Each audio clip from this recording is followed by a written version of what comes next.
Oh yeah. Wait a minute, girl, can you slow down? Wait a minute, girl, what's the rush now? I wanna introduce myself to you. My name is one-on-one guy to prefer now. I like the way you put your fists together. I like the way you do your hair in the morning. I see why all the boys want you, girl. YouTube, what's going on? It's Juan Gotti here with another Washington Commanders video, and in today's video, I'm coming on here with the video. We're going to be talking about 5 strengths of cornerback Emmanuel Forbes that he immediately brings to this secondary. So without further ado, let's get straight into today's video. But before we do, make sure you guys go down below, leave a like on this video, subscribe if you're new, and turn on post notifications so you get notified when I upload a video about the NFL, or in this case, our Washington Commanders. We want to roll to 6,000 subscribers, so please hit that subscribe button again if you haven't already. Thank you so much. Let's get straight into today's video. So, 5 strengths of cornerback Emmanuel Forbes. Number 1 on my list. He will immediately bring a physical presence that this secondary has been lacking. He is a physical corner. Yes, he's 166 measured in at the combine. But he's going to put on weight. But even at the 166 frame, if you watch his college highlights or tape or film, you'll see he doesn't play like he's 166 or 170. He plays bigger than what his body weight actually is. And that is going to be an instant upgrade in the secondary because we lack physicality. You only got 2 people that I really know in that secondary that get physical, and that is Emmanuel and that is Forbes. You know what I'm saying? We need physicality in this secondary. We need physicality, okay? Because we need these wide receivers, these A.J. Browns, these Devontae Smiths, these CeeDee Lambs, whoever the Giants got. I would say Darren Waller, but he's a tight end, so he's a bigger guy.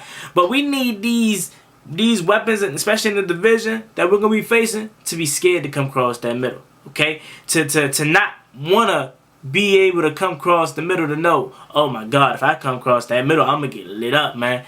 You know what I'm saying? So I want to think twice before I do that. You know what I'm saying? I want them to be shaking in their boots when they catching that slant route, when they catching that drag route. I want them to make sure that they know it ain't cake coming across that middle. And he brings that. And I'm not saying he's a hit stick guy or whatever, but he's going to be physical with you, you know, at the line of scrimmage, you know, in your route. He's going to be getting up in your chest. And Forbes, Emmanuel brings that presence. Now Emmanuel Forbes brings that kind of presence to this defense. And we were lacking in that. So we adding 2 new guys that's going to bring that physicality, you know, Quan Martin and Forbes. So that should be great. You know what I'm saying? Continuing to building up this physicality, man. I want to be a physical defense. When's the last time we was a real physical defense, man? Like I'm talking every position for the most part was like physical. That's what I want, man. I'm tired of this trying to be cute, physical, nice to our opponents, man. I want to be a physical defense, man.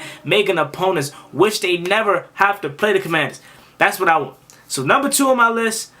The next thing that Emmanuel Forbes brings to this defense in this secondary immediately is the turnovers, the ball hawk skill trait, the ability to create turnovers. That is the biggest trait for Emmanuel Forbes. That is the reason why he got picked number 16 overall by the Washington Commanders, because his ability to create turnovers. The guy had 14 interceptions in his career at Mississippi State, and he has 6 things returned for a touchdown. So he is king of creating turnovers.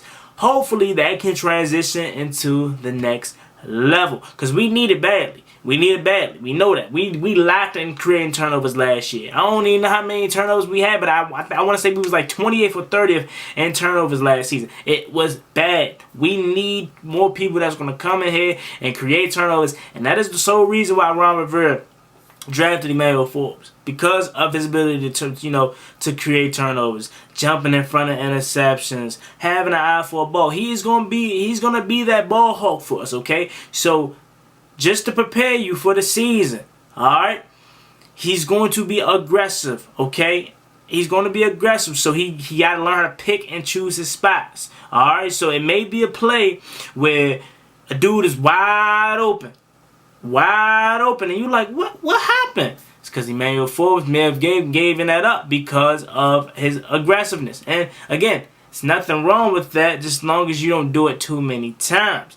That is one of his weaknesses that a lot of scouts said coming out of college, is that he does tend to bite on the double moves. But name me one aggressive corner that loves interceptions that don't bite on double moves. Okay, so that's the next thing that he brings. The ability to create turnovers. And we have been lacking desperately in that department. Okay, so we need it. You know, I love St. Juice, but he's king of PBUs. You know what I'm saying? I love Cam Curl, but he doesn't really create any turnovers or, you know, interceptions or anything like that.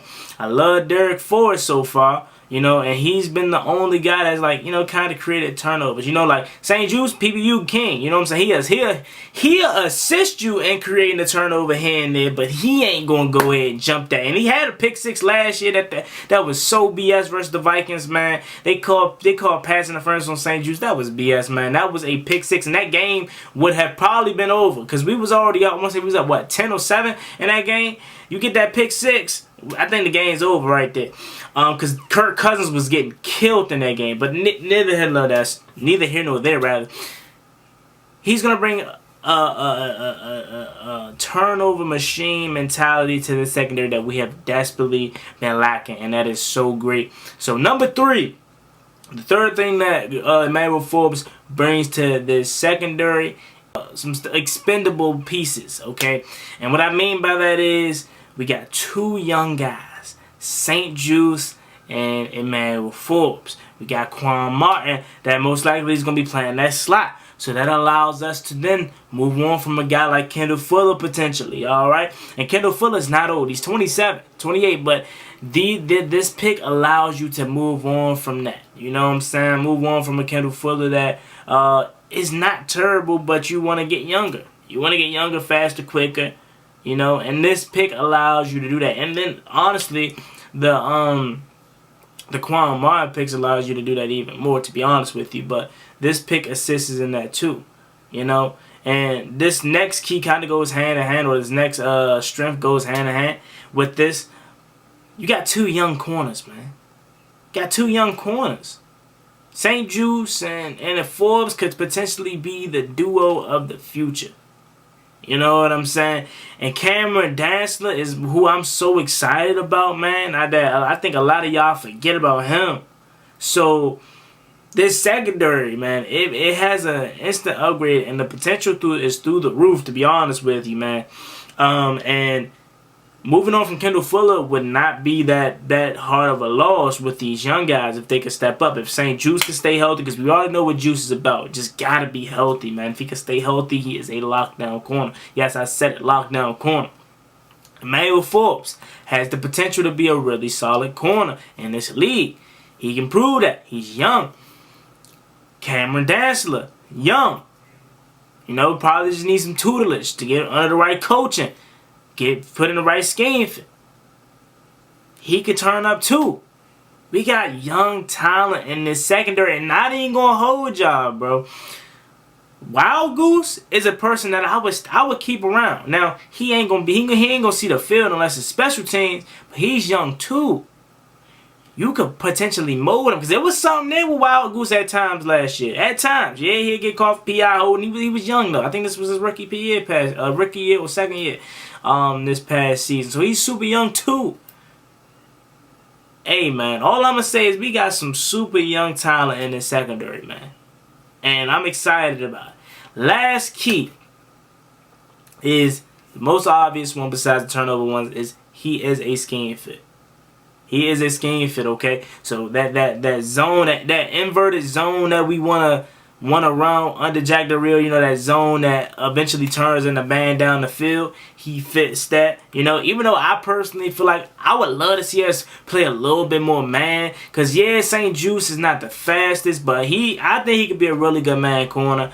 Forbes has the traits to be a good man corner. I would love to see us play a little bit more man this season. You know what I'm saying? But we run a zone, all right, and that's what we mainly do under Jack Del Rio. And he fits that, and that is another reason why they drafted him at 16 is because they feel like they got 2 for 1. We needed turnovers, and we need a guy that fit our scheme. So let's go ahead and get Forbes at 16. So let me know what you guys think about the video. There you have it. Leave your comments and thoughts down below. What are some of the strengths that you think Emmanuel Forbes brings to this defense and this secondary? As always, been boy Juan Gotti. Like, comment, subscribe. Hail to the Washington Commanders. We're on the road to 6,000 subscribers, so please hit that subscribe button again if you haven't already. Thank you so much. See you guys next time. I'm out. Peace. Cost me one time, that's gonna get you popped. Get you popped.